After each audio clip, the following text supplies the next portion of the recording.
Now that 2025 is here, I'm seeing that a lot of brands are looking to get ads cranking and making money for their brands. That is awesome news, and I am more than happy to be talking to these folks. But I'm also noticing that there are a lot of brands that are putting the cart before the horse. If you don't have these three core things in place before you launch your marketing campaigns, the best marketing agency in the world is not going to get you profitable. That's what we're going to cover in this video. The very first of those is an offer that works. Contrary to popular belief, it is extremely difficult and probably impossible to sell ice to an Eskimo. And beyond that, why not just sell air to a drowning man? It is a much smarter idea. If you are in a situation right now where you don't have an offer that's validated, no amount of marketing and magic is going to get you over into the profitability category. Getting your offer right is what needs to happen first. Now, there are tomes out there about how to create a great offer. I think probably the best that you've probably already heard about is Hormozzi's book about this, $100 million offers. But there is a secondary book that is older that I would recommend also picking up alongside that book, which is Breakthrough Advertising by Eugene Schwartz. Now, that book isn't specifically about creating offers, but it is about writing copy specifically when the marketplace is shifting, which the marketplace is always shifting, and how to align your messaging with where the marketplace is right now. I find this incredibly relevant, for instance, in marketplaces that are very aggressive and very competitive. The marketplaces where I tend to market generally are very competitive, which means that there are unique challenges there. One of the biggest ones being a lack of trust.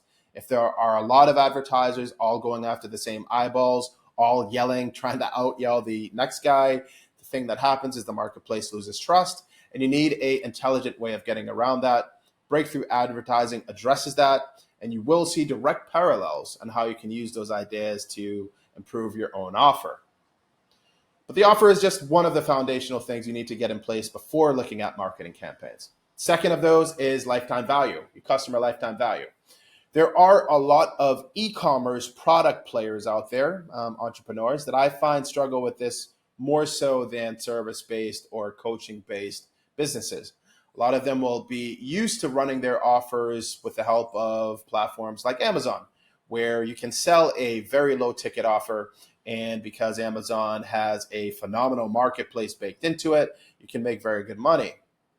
Once you make the transition over into paid advertising, though, you now have to factor in your acquisition cost, how much it's costing you to bring in a new customer.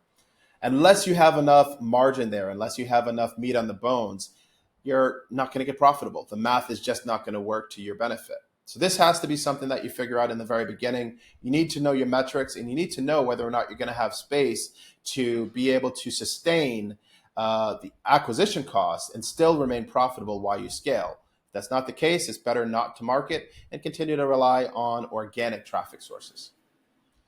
The third of those, and this is even more relevant for new entrepreneurs, is your follow-up.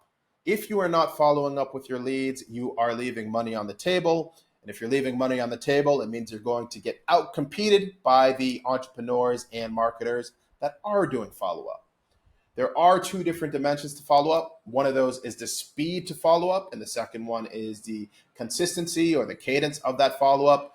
And I have found more times than not, both of these are areas where newer entrepreneurs can improve, and usually more mature entrepreneurs can improve on one or the other.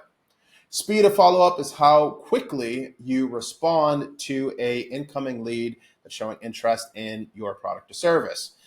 I have found that the fastest growing brands tend to respond to interest within 15 minutes.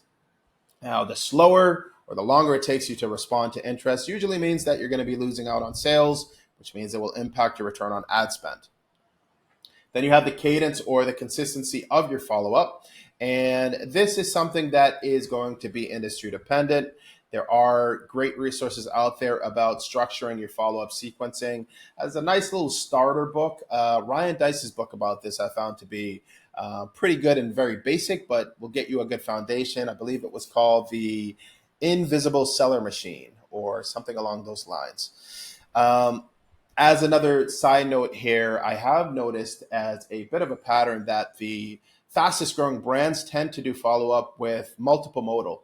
So they will be sending out emails, and they will have baked into their system requesting permission for SMS follow-up, and they will be sending out SMS messages as part of their follow-up sequencing as well.